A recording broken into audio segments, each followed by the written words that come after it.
Thank you for tuning in to the Royds Revue podcast. This week, Rob and Andy have watched and written songs about Jaws. Are the Royds two half-assed astronauts? Find out next on the Royds Revue podcast. Hello, and welcome to the Royds Revue podcast. I'm Rob. And I'm Andy. And we are the Royds, here to talk about Jaws from 1975, directed by Steven Spielberg. This is our, third Steven Spielberg movie? It sure is. Steven Spielberg runs our lives. The Berg. The Berg, Stevie Spiels. All these great nicknames he's had for years that everyone talks about. Especially us, because we're friends with him. Yes, of course. We are good friends with him. So, Andy, how you doing? I'm good. How are you, Robbie? I'm good. Had you ever seen Jaws before this? Yes, I've been watching this movie since I was a wee lass. I have never seen this before. See, I'm very excited to hear what you have to say about it. Yeah, I had never seen this. This is one of my partner's favorite movies. Awesome. Everyone I've known has talked about this for years, but this was my first time sitting down and watching Jaws. Very cool. Now, I will say this. I do not want to watch any of the sequels. No, don't. They made 3 sequels to this. The first Jaws I saw was Jaws the Vengeance. Is that with Michael Caine? I can't remember. I just remember being like, this is I was like 9. And my dad was like, yo, Jaws is a really good movie. So we went to the library, we rented it, and I got that. And he was like, you got the wrong one. And I was like, oh. So we watched it, and I was like, this is bad. And he was like, yeah, this is bad. Well, you got the wrong one. Yeah. Idiot. Eventually, I got the right one. And this was the 3 first... weeks ago. Yep. It was the first movie to give me nightmares, actually. Really? Yeah. Every movie gave me nightmares when I was a kid. So I just stopped seeing movies after a while. Because they were like, Rob, if you're going to get like this over Toy Story, we can't do the movies. And I was like, that's fair. Yeah. Well, Toy Story got a little spooky. Yeah, I know. But, you know. Yeah. I was 12. Uh-oh. Well, do you want to say off the bat what you thought about the movie? Did you think it was as good as everybody says? I thought it was good. We'll get into it more. Okay. But this is the oldest movie we've done so far. This is 1975. Yeah. All right. The world was a totally different place in 1975 because this movie was rated PG. Yes, it was. It's one of the bloodiest movies. That was my first reaction. I was like, PG? Yeah. This would be a hard R like Kramer if this was today. That's good. Like I was like, wow, PG, huh? Yeah. PG, there were blood. There were titties. Yeah. I mean, 1975. What a year, and what a year for movies as well. My parents got married that year. Aw, that means they've been married for 1 billion years. No, 1975 was 1 billion years ago. With a B. I'm not good at math. Turns out. Yeah. But movies from 1975, of course, we have Jaws. We have The Mirror. I'd never heard of that. These are a lot of these movies I've never heard of. So a lot of these movies I have heard of. Monty Python and the Holy Grail. Yep. That's one we got to do one time. That's apparently on Netflix now. The Rocky Horror Picture Show, I was always a big fan of. Yeah. One Flew Over the Cuckoo's Nest. It's a good movie. Terror of Mechagodzilla. Okay. I don't think I can say the title of this one. 1975 was a wild time. Jesus. Definitely not saying that on the podcast. That's fair. I can't get over that. That totally threw me for a loop. There's the movie Tommy. You know I'm a huge Who fan, so the movie Tommy comes out in 1975, The Return of the Pink Panther. Nice. But a lot of these movies, again, this is the oldest movie we've done. This is before our time. We are both old and young at the same time. Yeah. This is the first blockbuster, summer blockbuster. Were blockbusters open by then? Oh, gosh, Robbie. I don't get it. So, you know how there's summer blockbusters now? Yeah. Well, no, now there's mostly like Netflix and other streaming services. And they're year long. They're not just summer blockbusters. Is it like a pop-up shop? Let's just move on, Robbie. All right, you want to do the synopsis? Yeah, let's get into a little synopsis of Jaws. Where's our bed music? There's our bed music. Here we go. Oh, and this synopsis is brought to you by Andy. Andy, when you want a synopsis.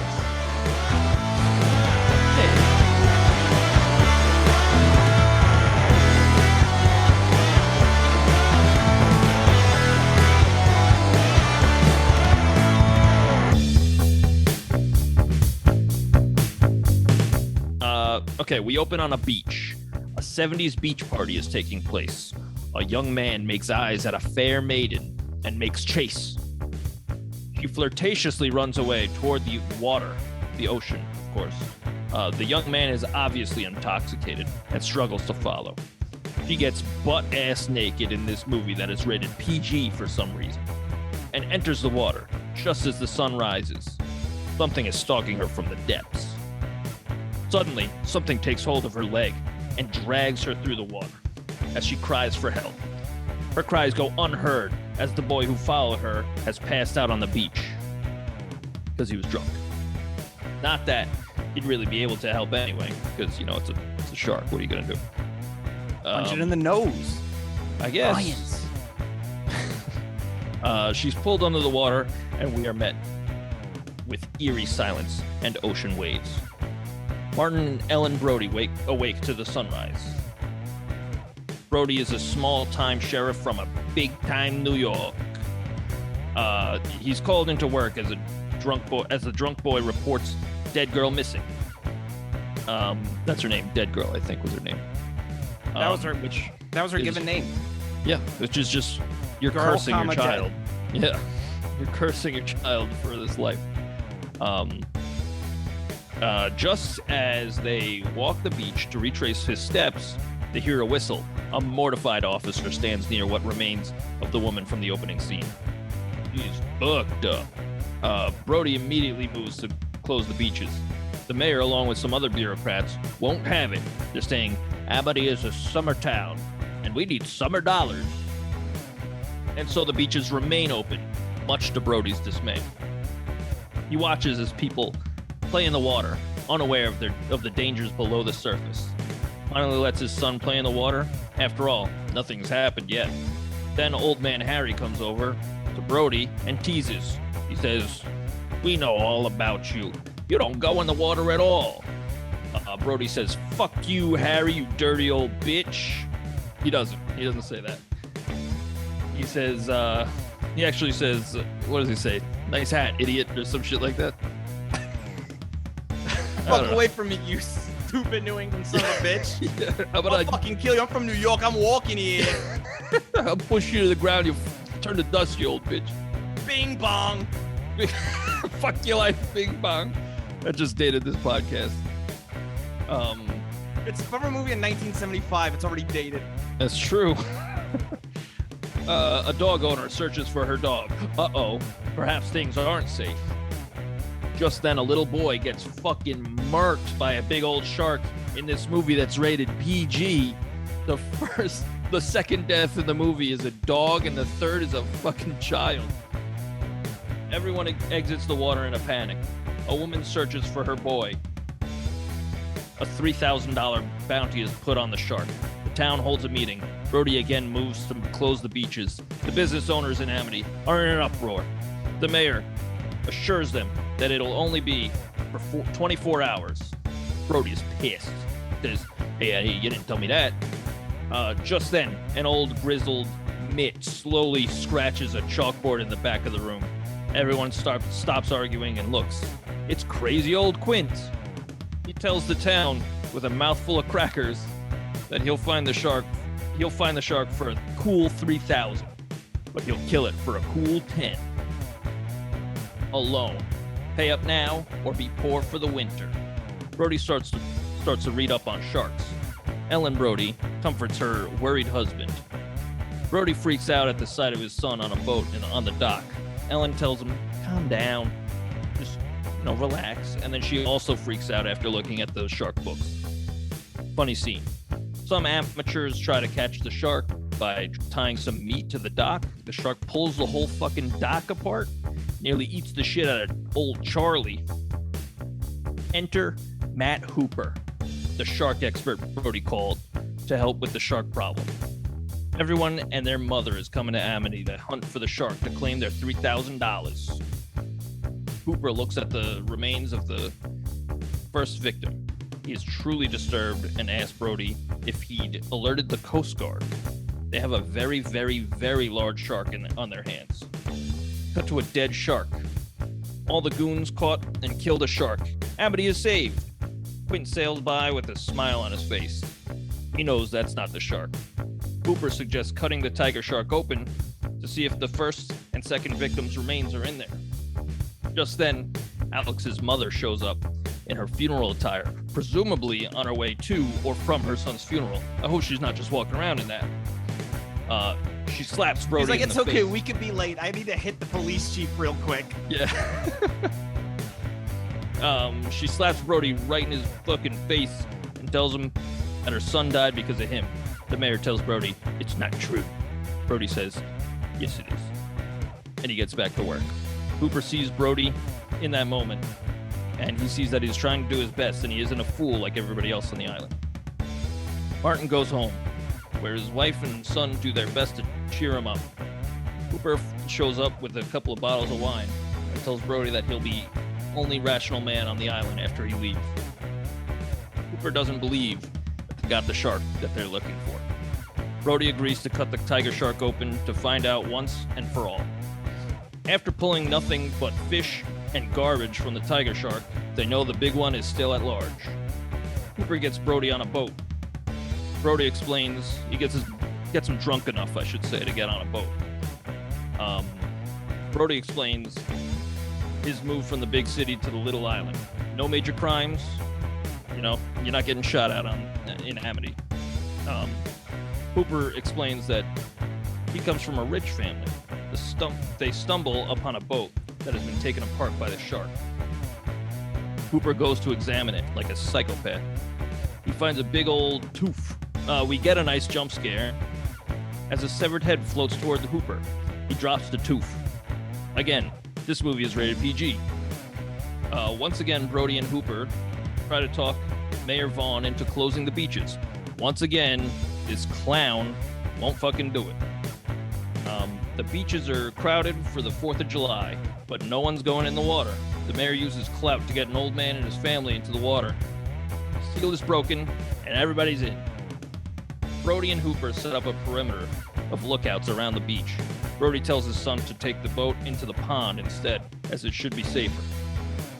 A fin is spotted, and everybody rushes out of the beach. Turns out it was just two shithead kids with a cardboard fin.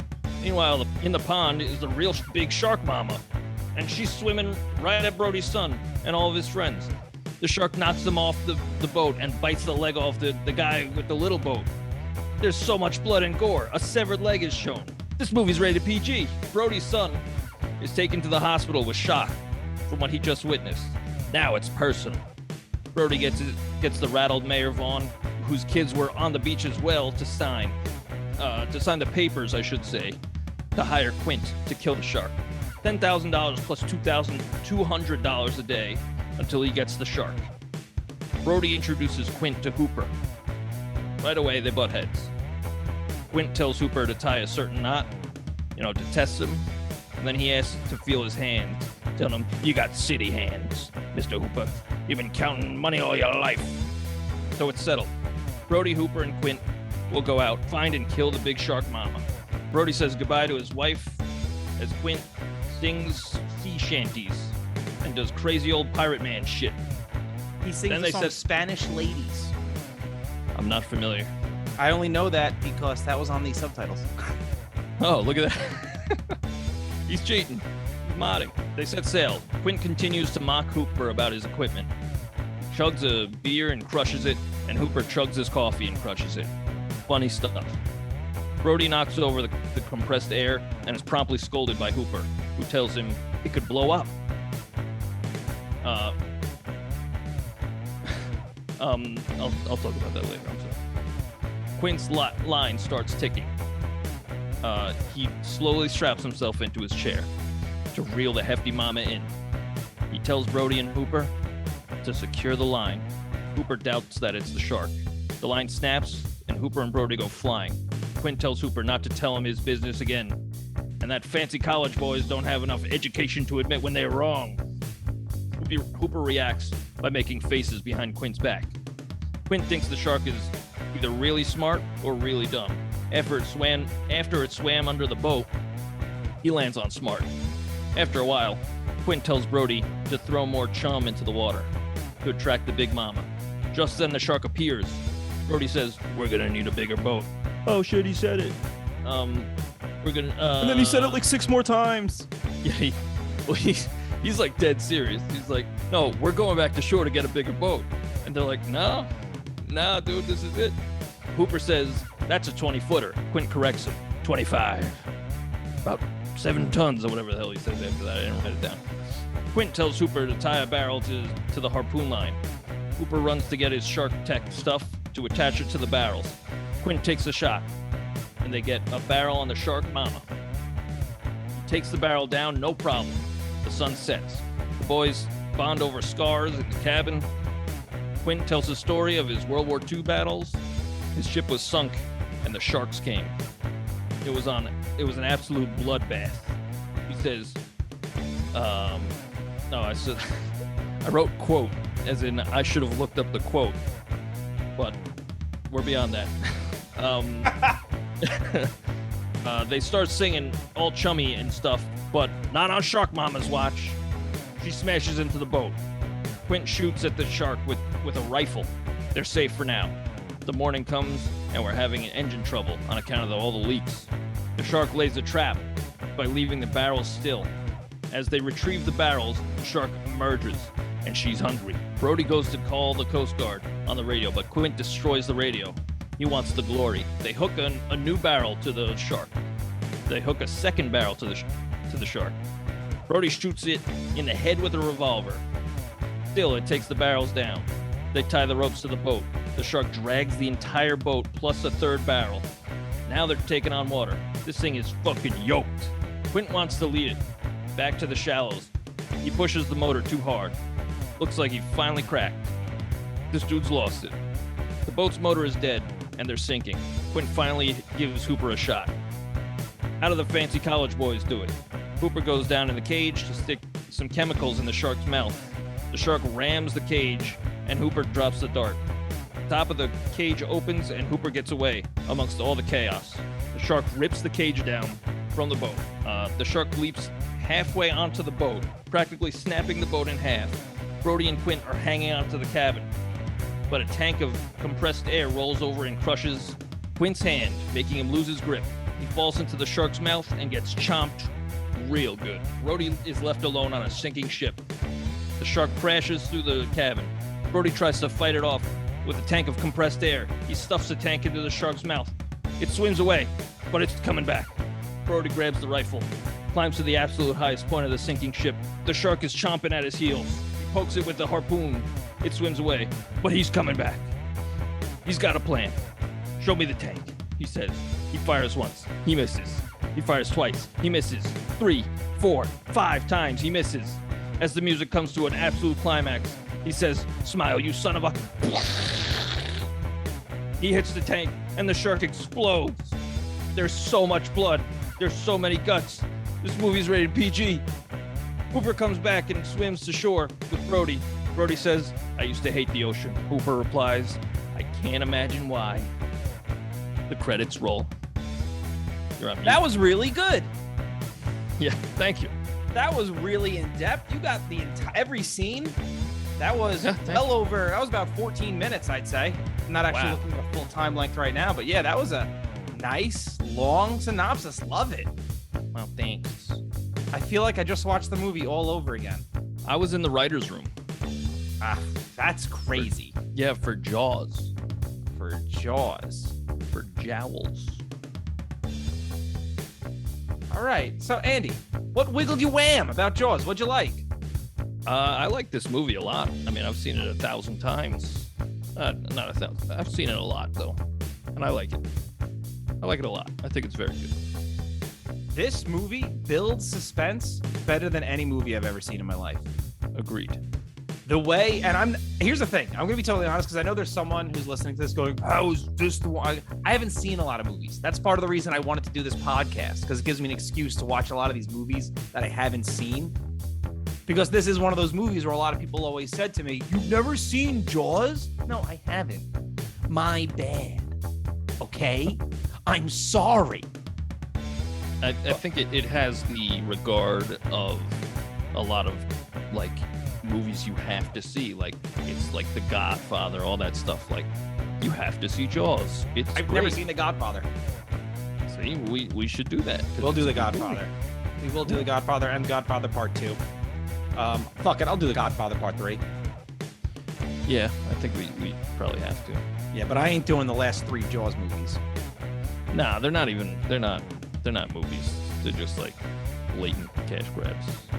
But the way that's seen on the beach, when Chief Brody's sitting on the beach and he's just watching everything, and it's just building that tension because you watch him looking around, and in your head you're sitting there going, "When's it coming?" Yeah, and like the scene switches by people walking past the camera. Yes. And every time somebody walks past the camera, it gets closer to Brody's face. Just building tension. It just builds that tension. And I was watching that for the first time. I was sitting there waiting for an attack. Yeah. It's excellent. And then the guy's talking to him, and Brody's just looking out past him. I love it. He's just keeping his contact on the water. Yeah. That had me going. The minute that happened, I was totally hooked. I mean, the movie was great from the get-go. Yeah. Yeah. First of all, go ahead. I was gonna ask you how you think the shark holds up. Okay, admittedly, it doesn't hold up, but for 1975, that was fantastic. Oh yeah. Like, I think if this was 10 years ago, I'd say, wow, that still holds up. But the way CGI has come in that time, and even when we see things like the animatronics in Jurassic Park, yeah, it's like, okay, the shark holds up as well as it does because, and it's been talked about a million, billion, zillion times, so we don't need to talk about it here, is that they don't show it so often. Right. You never really see the full thing. So that's why you go, no, that's very cool. That works. Yeah, less is more. It's not a silly like 1950s horror movie where you see people moving things from behind things. You don't, you know what I mean? And you see the seams in the costumes. Yeah. It's just a very good movie. There's subtle character stuff, like even in the first scene with Brody and his family. Like he wakes up and his kid is playing on the swing, and he comes in and the kid's like, "I got a boo-boo." And the mom's like, "You're playing on that swing set again, huh?" And she's like, "Let me clean it up." And Brody is like, "I told you not to do that."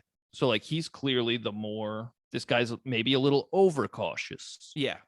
So like, okay, this guy's a worrywart, setting up his character for the rest of the movie. Like he's cautious, but in a good way. Like he's like, "Hey, this woman was fucking mangled. We should probably close the beaches." And the mayor's like, I forgot that he brought like a posse the first time. Yeah. It's with like, that hey, dope suit. Yeah. The mayor wore baller suits throughout the entire film. Yeah. Loved it. Yeah. He was also smoking in a hospital, which is very 1975. Yeah, very 1975. Real quick, thank you so much for listening. If you want to send us some feedback, send us an email at roydsrevue@gmail.com. That's ROYDSREVUE@gmail.com. You could also find our music on Spotify, iTunes, wherever you get your music, by searching The Royds. That's ROYDS. We have 2 albums and a Christmas song. Hope you like it. They were like poking him on the shirt. What are you fucking closing these beaches? That's not too good for you, huh? And he's like, "What do you mean? Like, is this a threat? What's going on?" And I had a point and I lost it because I got sidetracked talking about the mayor's suits. That was literally one of my first things I noticed was, wow, these are amazing suits. Yeah. Yeah, but you talked about it in the synopsis. The scene where their son is playing in the boat and Brody's get out of the boat. And the kid doesn't get it. And the wife doesn't get it. And then it takes the wife realizing there's been these shark attacks. She looks at the image from the book that he's reading. Yeah. And the shark's poking through the boat. Yeah. And she realizes, you're right, Brody. Get the fuck out of the boat, kid. Yeah. Back to this movie being rated PG. Even the imagery they show in the books that he's reading, like people missing large chunks of their bodies. Yeah. Jesus. It's 1975. Listen, the opening scene features people smoking weed. That's true. The opening scene shows boobies. Yeah, This there's is boobies. 1975, and then blood. So you have drug use, boobies, and then blood-filled water all within the first 5 minutes of the movie. Yeah. And I'm sitting there going, this is PG? At the end of the movie, they blow a shark up. It's raining guts. You could live with, I think if that was the worst thing you did, you could get away with PG with that because it's a shark. Yeah, if it was human remains falling from the sky, that's an R. Oh yeah. Oh yeah. Yeah. I think that would have been an R back then. But then again, I don't know. I don't know. There's plenty of guts in this from people. Like they show the guy's leg flying off. They killed a kid. They killed a fucking kid. The shark devours a child. And blood sprays out of this kid. Everywhere. There's so much blood in this kid's body. This kid was fucking beet red from all the blood in his body. He was like, Mom, I don't feel good. Mom, I don't want to go to the beach. I want to go to the hospital. And the mom's like, I pump you with blood every morning to keep you nice and strong. He's like, Mom, I really don't feel good. I also love how you talked about the shark was absolutely yoked. They established that early in the movie when the shark fucking breaks the dock. Yeah, it does.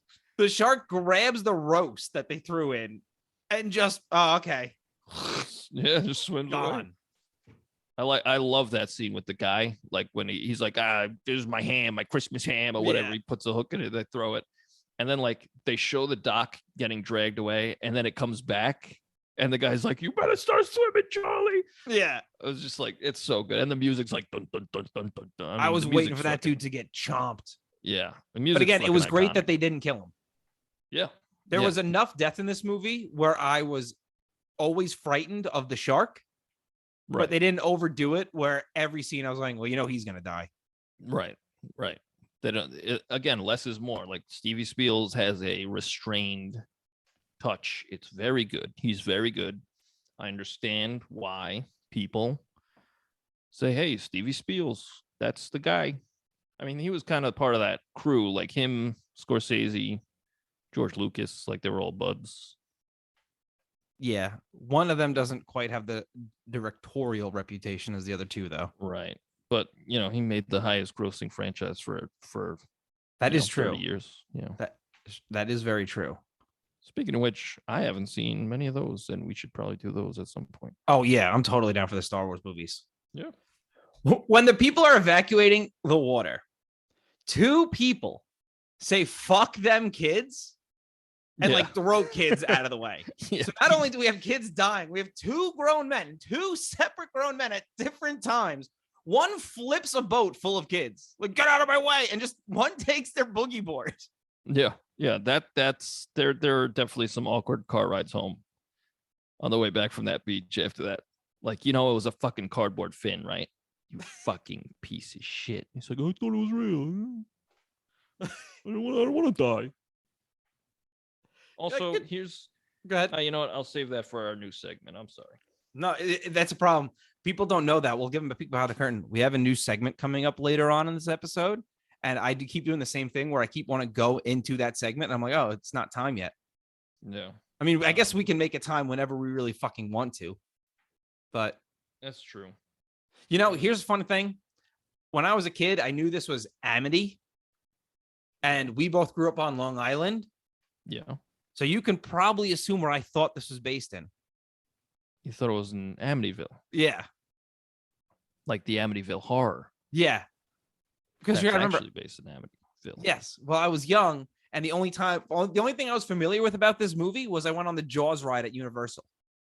Oh, that scared the shit out of me when I was a kid. I hadn't seen the movie, so I was like, this is cool. Oh, okay. See, I saw the movie and it gave me nightmares. No, the ride didn't give me nightmares. Okay. Well, lucky you.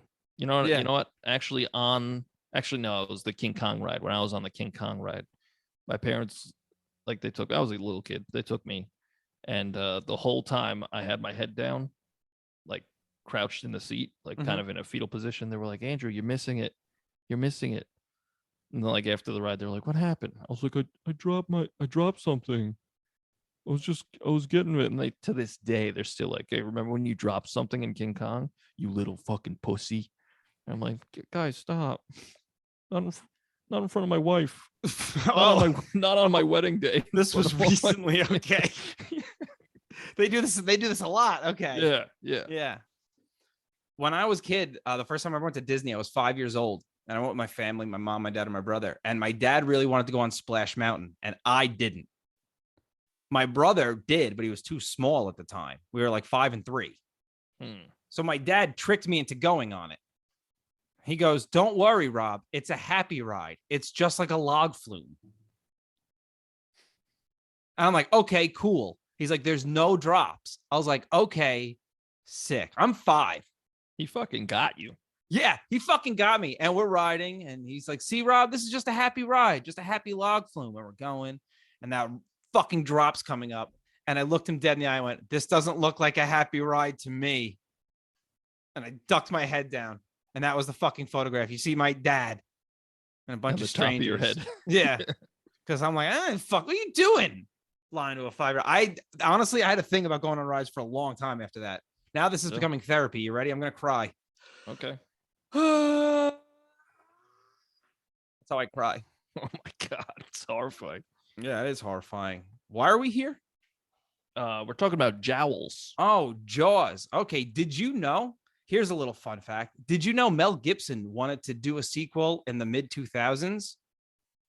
No, yeah, but the producers pulled it because he felt the new name and plot was a little problematic. Here we go. He said, "Damn sharks run Hollywood." Okay. That's very Mel Gibson of it. That's not real. I know. Okay. I figured it wasn't real. I was like, please don't believe that. But you know what? If it was real, it'd be like, all right, that's Mel. That's just Mel. There he is. Oh, guys, I only changed the title by 1 letter. And everybody's upset. You fucking idiot. Fuck that guy. Oi, Anyway. I don't get it. That's my best Australian accent. Nice. Fucking got him. Stevie Spiels crams the biggest amount of foreshadowing I've ever seen in one sentence in this movie. And it is when, I think I wrote the quote down. When he says, okay, Quint is sitting on, this is when they're on the ship, the boat, trying to catch the big shark. I'm wrong. I'm totally wrong. Go ahead. Okay, here we go. Quint says, I don't know what a shark will do with compressed air. Maybe he'll eat it. Who knows? I've seen one eat a rocking chair as he sits on a rocking chair. That is hilarious. I'm furious for a few reasons. One, I have to now delete one of my trivia questions. Oh. 2, I thought the question in the movie you were going to talk about or the foreshadowing was, do you want to get drunk and fool around? They don't. Yeah, I know. Oh wait, they do. They do they get drunk and fool around in the boat. They don't fool around like what she's saying. Yeah. But they sing sea shanties and they talk about their scars. But yeah, that's they're like, all right, how do we foreshadow this? You know what? Just have him say a lot. Yeah, and he's like, what is the shark gonna do with compressed air? Eat it? It has a movie in. He's compressed air and gets his ass blown up. And then he's like, hey, I've seen him eat a rocking chair. Like, it's the most specific thing.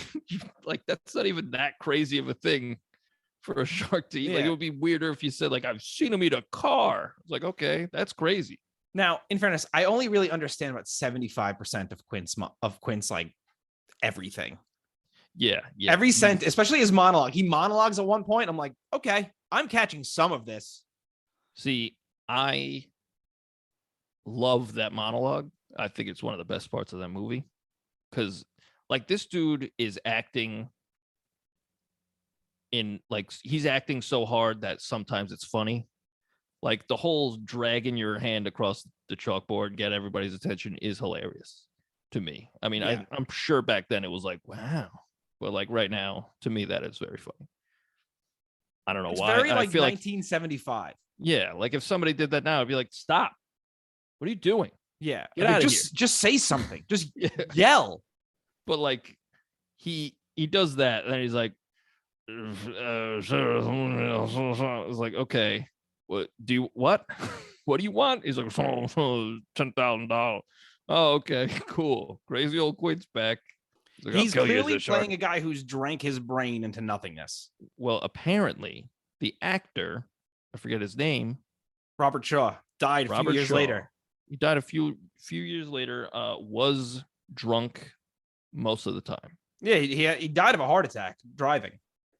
Well, he apparently he proofread and rewrote the monologue.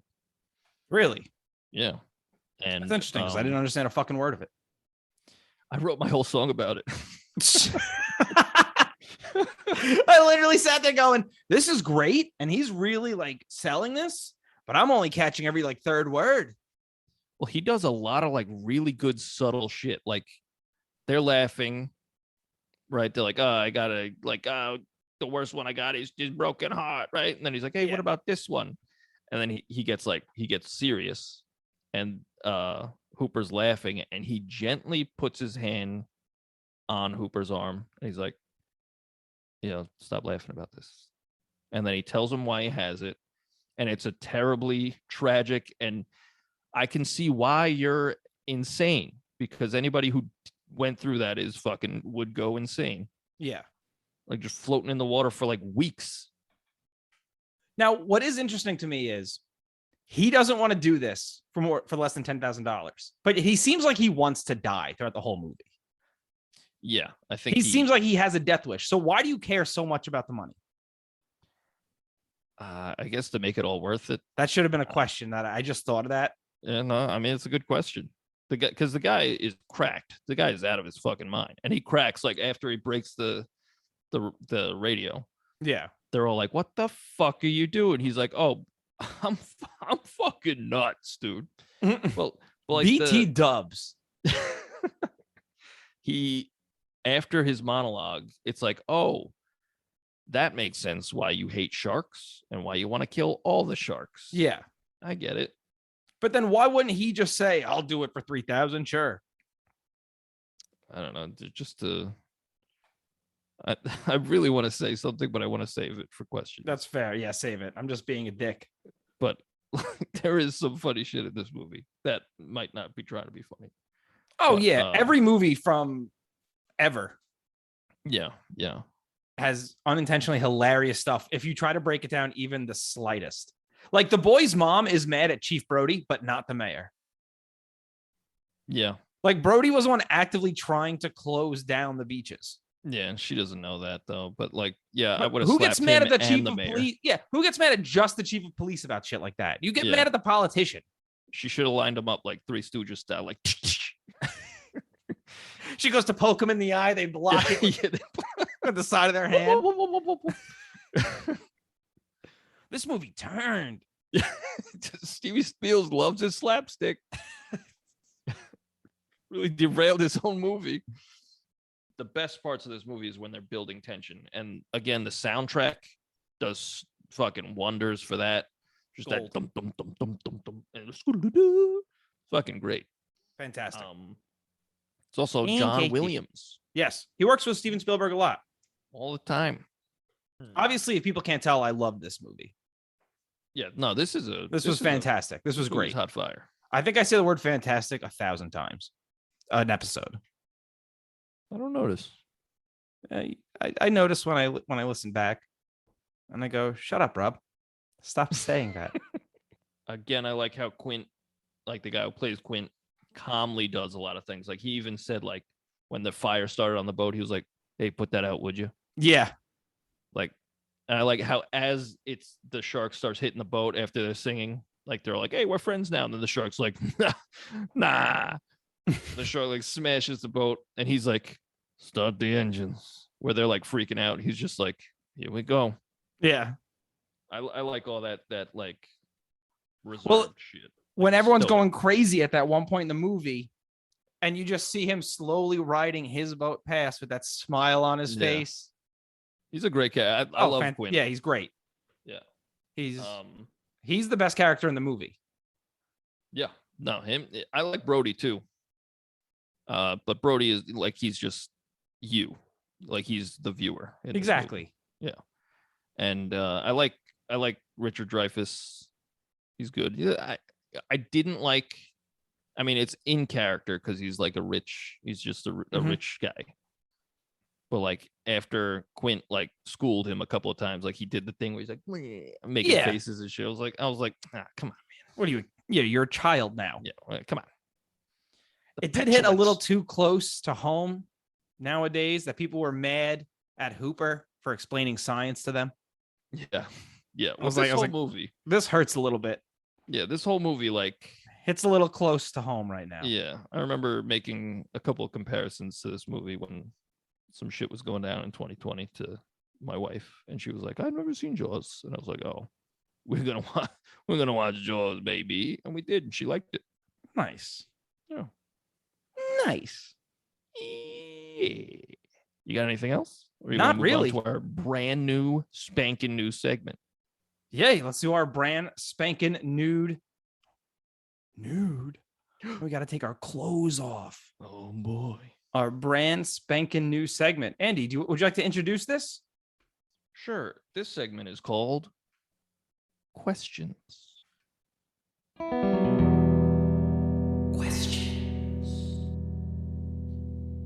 As the mayor, why would it matter that people aren't going into the water? Like the beaches were crowded. People are going to be going to your restaurants, sleeping at your hotels. What does it matter if they're swimming in the water?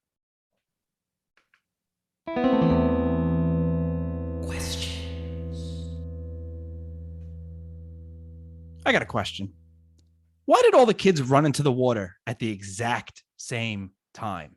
Like they all just got up and ran in at once. Like someone counted it in. Why, I ask you?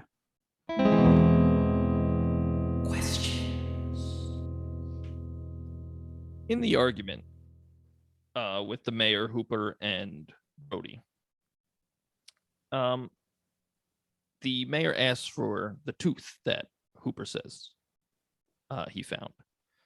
And Hooper's like, nah, I dropped it. I had an accident, he says. Maybe mention the severed head.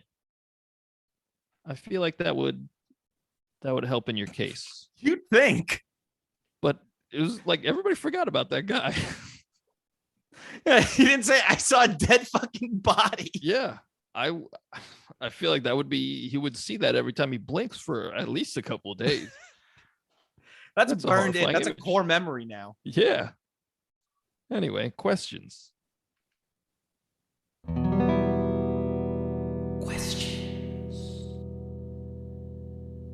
Why were people bringing their dogs out on their boats when they were hunting for sharks? There was literally nothing that dog would have been able to do other than be food. Yep. I felt bad for that dog. He looked scared. But like there were multiple dogs on boats. Multiple people were like, you know what? I think it's going to be a good idea to bring Fido along for this. I don't see anything that could possibly go wrong. You'll sniff him out. Come on, bring a cat. You know, cats at least hunt fish. That's true. It's science.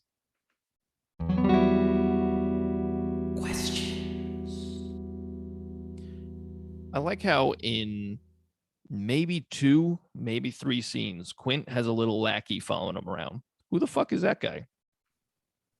I didn't even remember that. Yeah, it's just like this little fucking guy wearing a raincoat. It's like, who is that?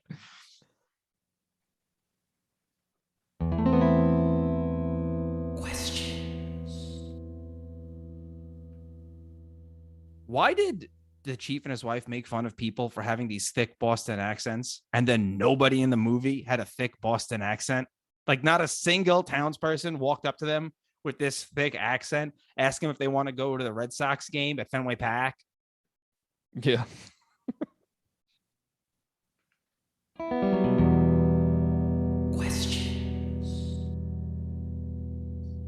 Quint says after they hook the 3rd barrel onto the shark, Quint says, "There's no way he's taking down a 3rd." He just dragged your entire boat plus 2 barrels. I think he could handle one more. Why would you say that? Just a guess. Well, it's stupid.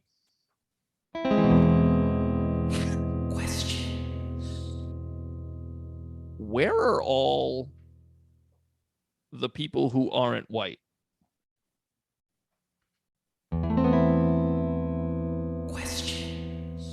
It's just all white people in this movie.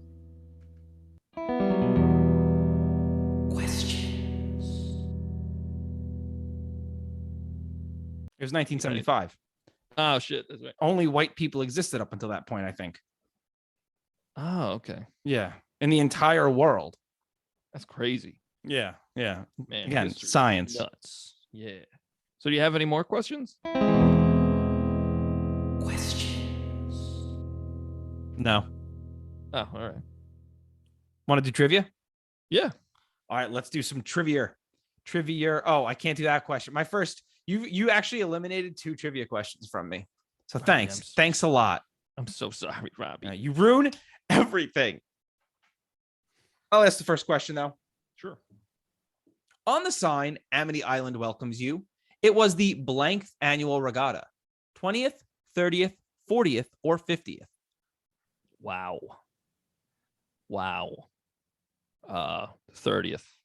It was the 50th. Oh, damn. The a good 50th question. annual regatta. Follow-up question. What is a regatta? I think it's a type of cheese, Oh, like ricotta cheese. You understand? I got the joke. Okay. I got it. I thought it was a boat race. That's probably more like. And when I say thought, it means I found that out when I said, "What the hell is a regatta?" And my partner said, "A boat race." And I said, "Thanks." That's good. Every day's a school day. Yep. I'm gonna, after that fucking dinger of a question, I'm gonna ask you a softball one. Okay. What is the name of the boat? Which boat? The boat that they use. Quint's boat? Yeah, Quint's The boat. Orca. Yep. Yeah. So let me eliminate that question. Oh heck yeah! I'm taking out Robbie's questions like on a date. I'm taking them all out on a date. My wife's gonna be plenty angry. I'm gonna be angry because I was gonna date those questions. What day did the regatta end? Okay, what the fucking ricotta cheese? What day did the ricotta expire? I have no fucking idea. All right. Was it July 8th, 9th, 10th, or 11th? 9th. It was the 10th. How many barrels did Quint say he used to take down the biggest shark that he'd ever taken down? 2? Yes. I was about to give the multiple choice, but you just fucking got it. Yeah. Now, guess what my multiple choice was, though? 1, 2, 3, or 4? Fuck. Yeah. This guy's good. You know what told me it was 2 when we had just finished talking about how I gave it away. Yeah. I also remember things. When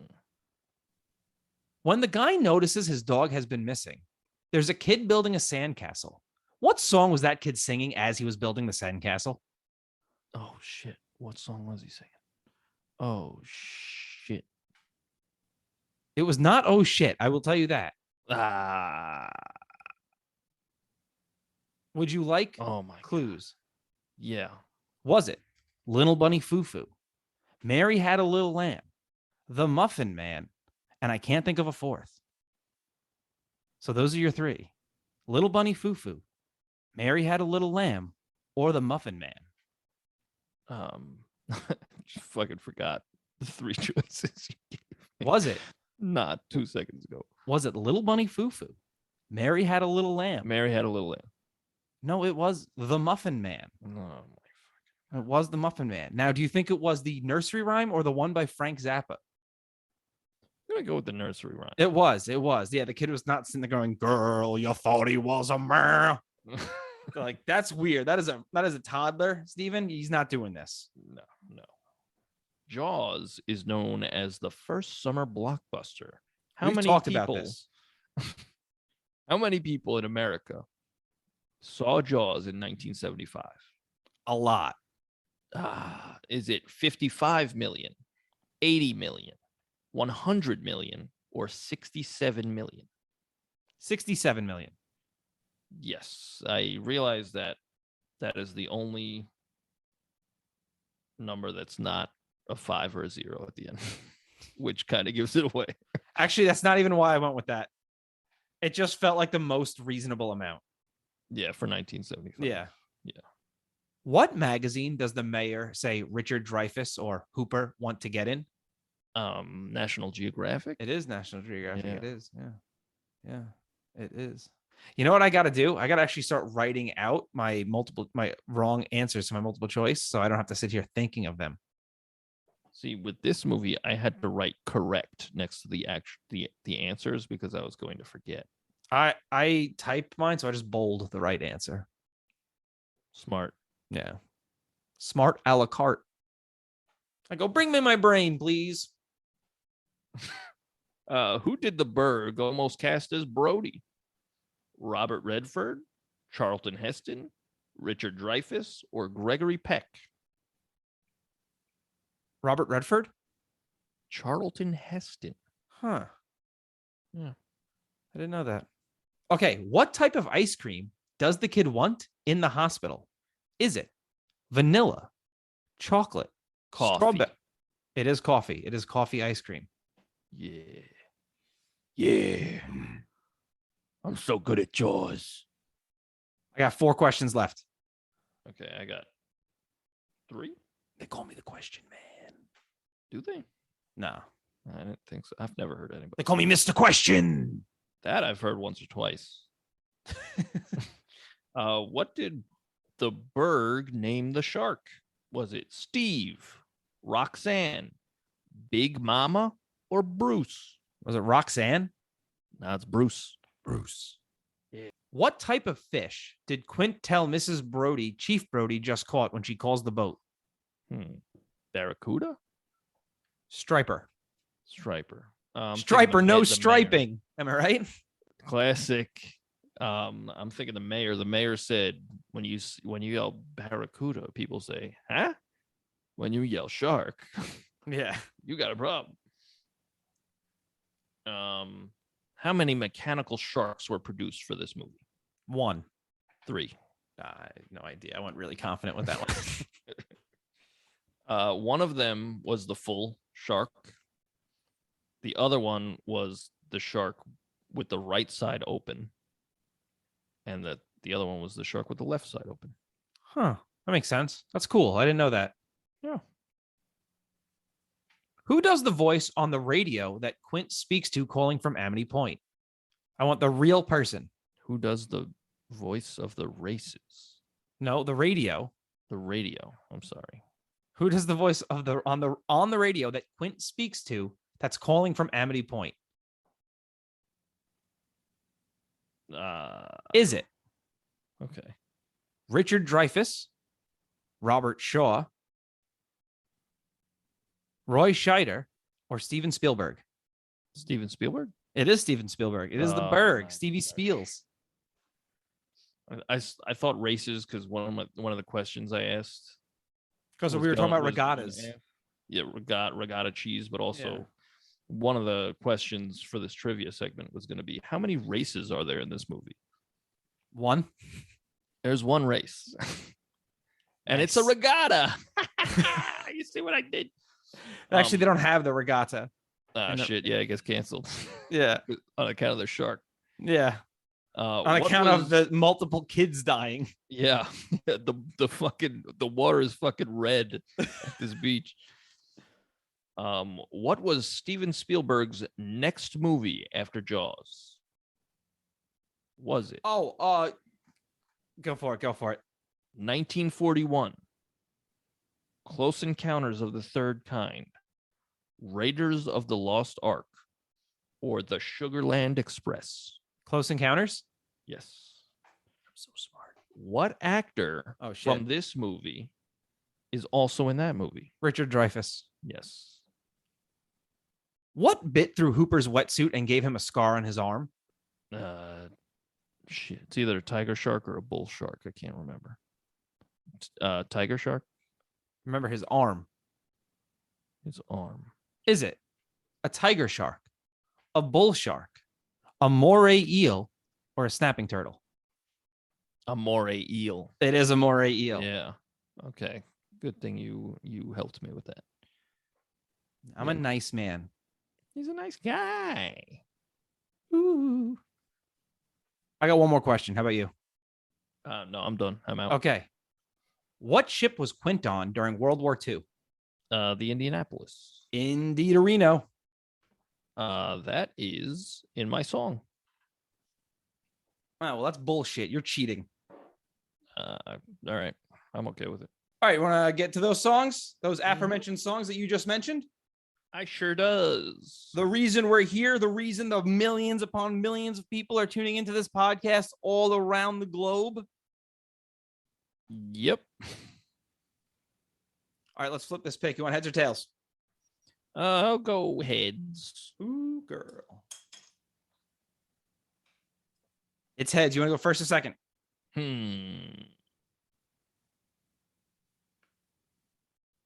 I'll go first. All right, tell us a little about your song.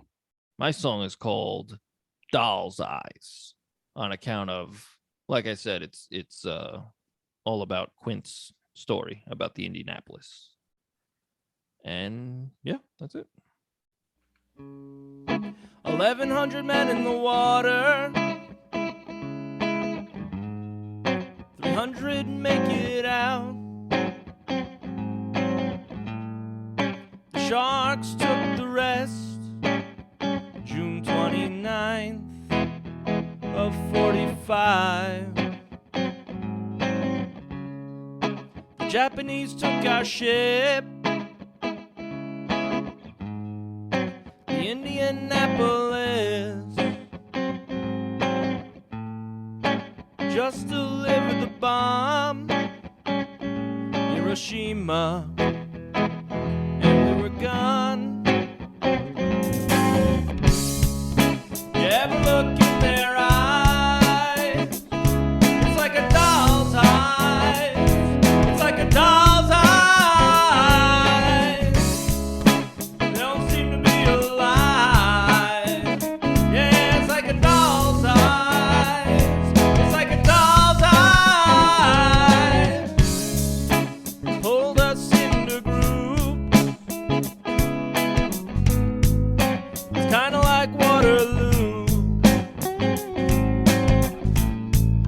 Sometimes he'd go away, but sometimes he'd stay. 1,100 men in the water, 300 men make it out. The sharks took the rest, June 29th of 45.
was really good.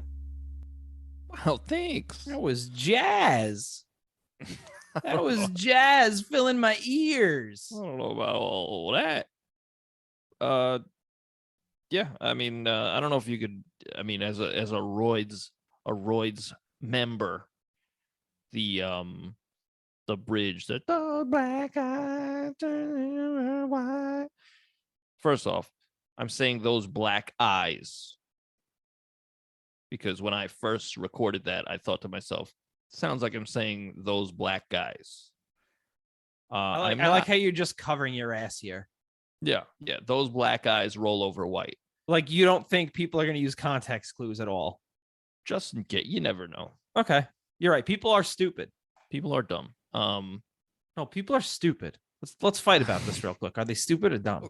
Okay. But that chord progression there is the same as Victory, Thy Name is Gregory from our smash hit first album, Roid Rage. Yeah.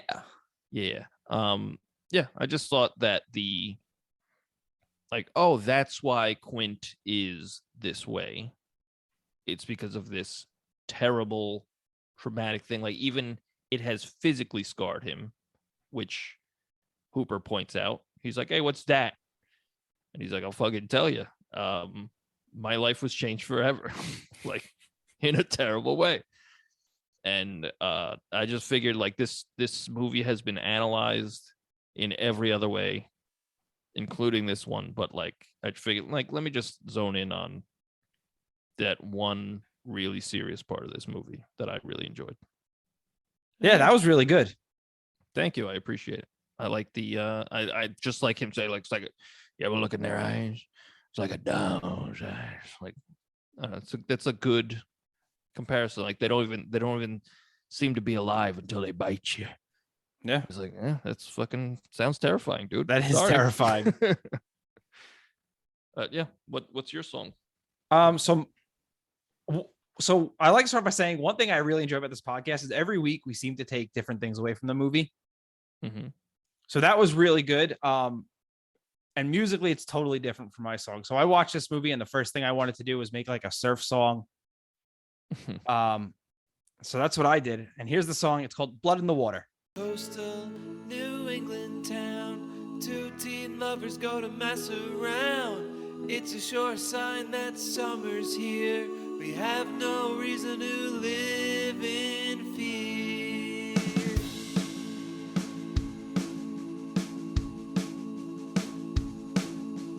Blood in the water, 'cause someone died. Somebody's daughter was eaten alive. There's blood in the water. Please stay on the beach. In a coastal New England town, two teen lovers go to mess around. The 4th of July is on its way. Close the beach for only one day. He trips on the beach and he takes off his shirt. She jumps in the water and continues to flirt. The booze goes straight to this dude's head. Then the seawater starts to turn red. There's blood in the water, 'cause someone died. Somebody's daughter was eaten alive. There's blood in the water. Please stay on the beach. Ignore the science man, he's just talking funny. Gotta keep things open so we can make money. Go to the beach and take your best girl. Take your new boogie board for a whirl. Kids playing pranks with a new shark fin. And someone's son becomes Tintin. My neck's worth more than 3,000 chief. That wasn't no boat or coral reef. There's blood in the water, 'cause someone died.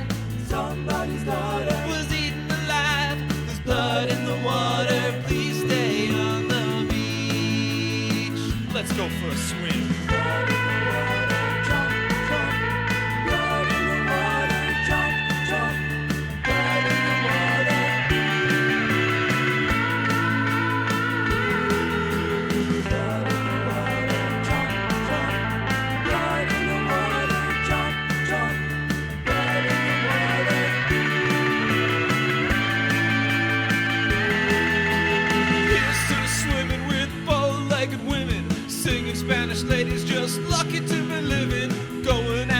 ocean and we catch a shooting star. Being many men, showing off our scars. Drink to the ocean, we'll drink to the dregs. We'll drink to women, hell, we'll drink to our legs. The captain died bloody as the boat done sank. In a last-ditch effort, show me the tank. Blood in the water, 'cause someone died.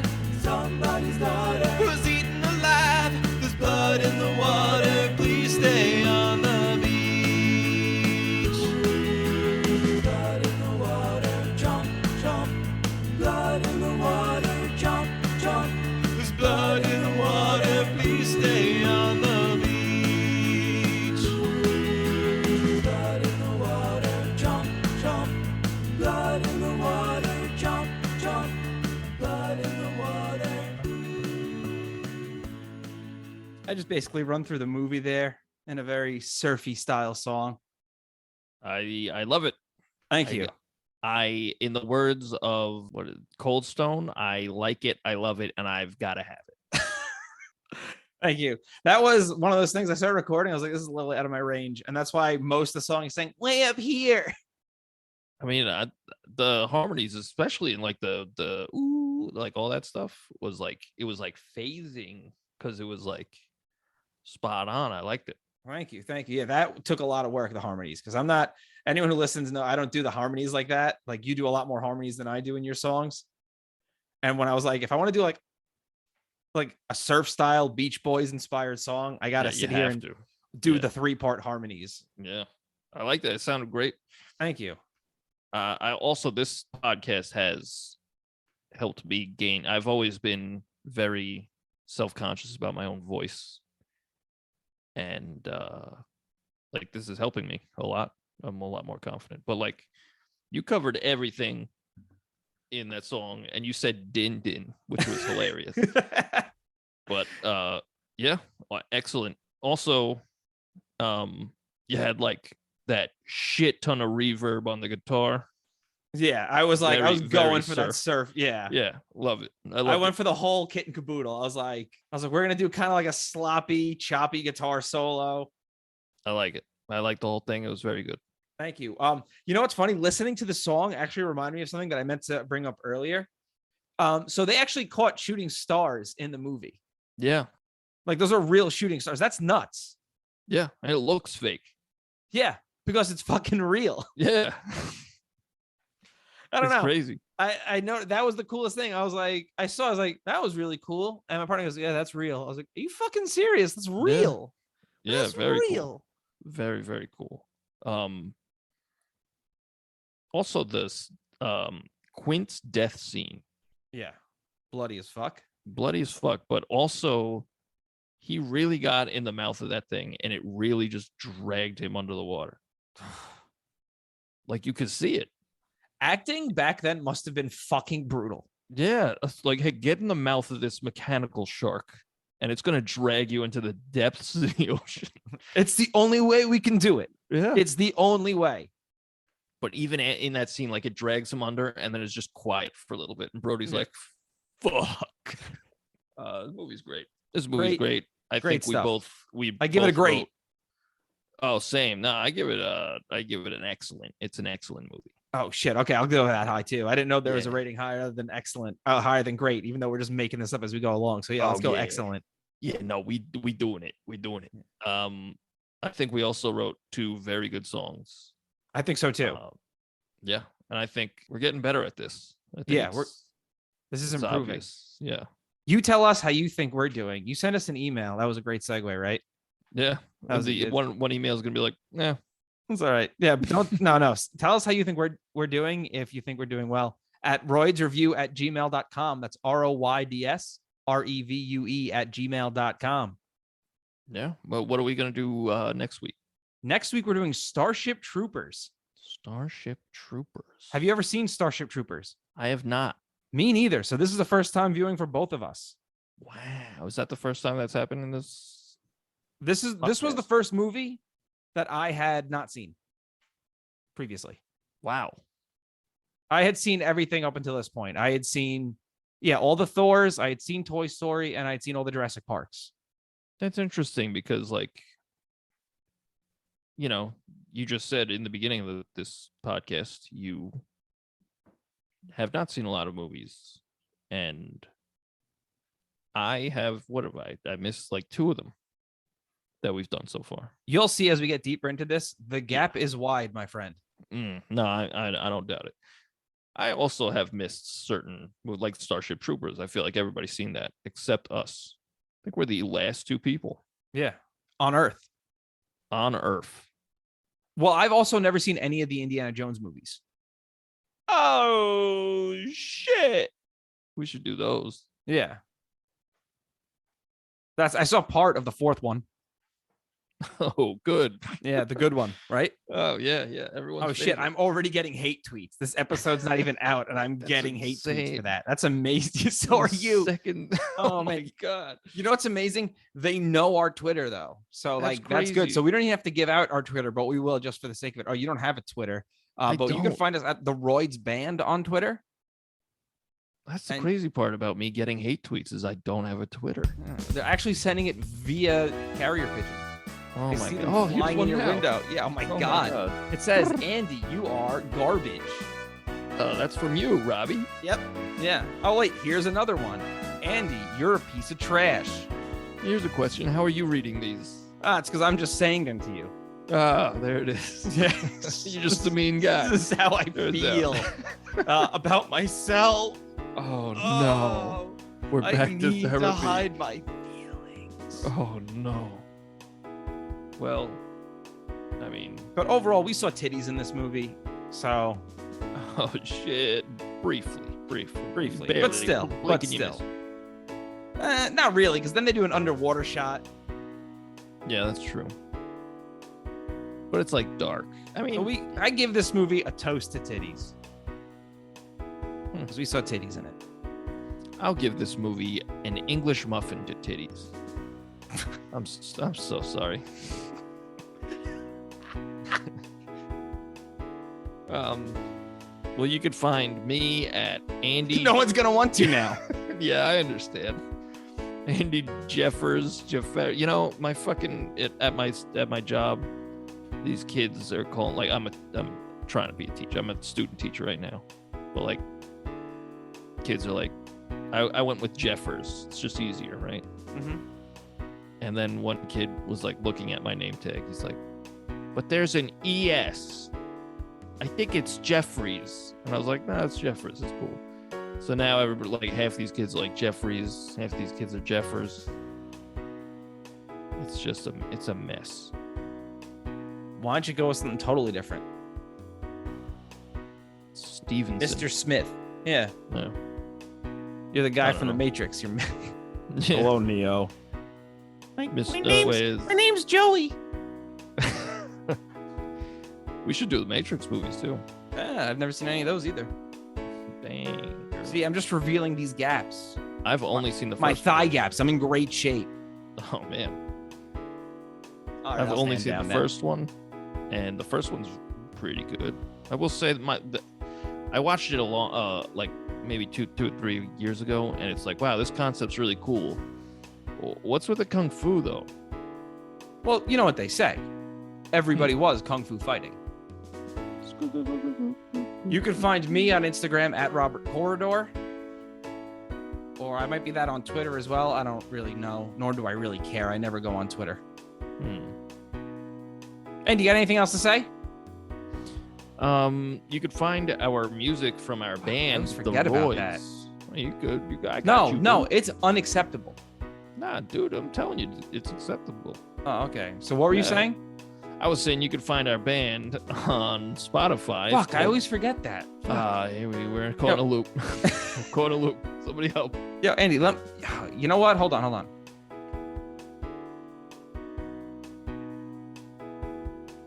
Andy, where can you find our music? You could find us on Spotify or wherever you get your music. Search The Royds. That's the, and then ROYDS. And yeah, we got 2 albums. They're great. Check them out. How do you spell the? That's TXVL. Okay, so that's TXVLROYDS. Yep, that's it. See what happens when you type that in. Bye, everybody. Bye.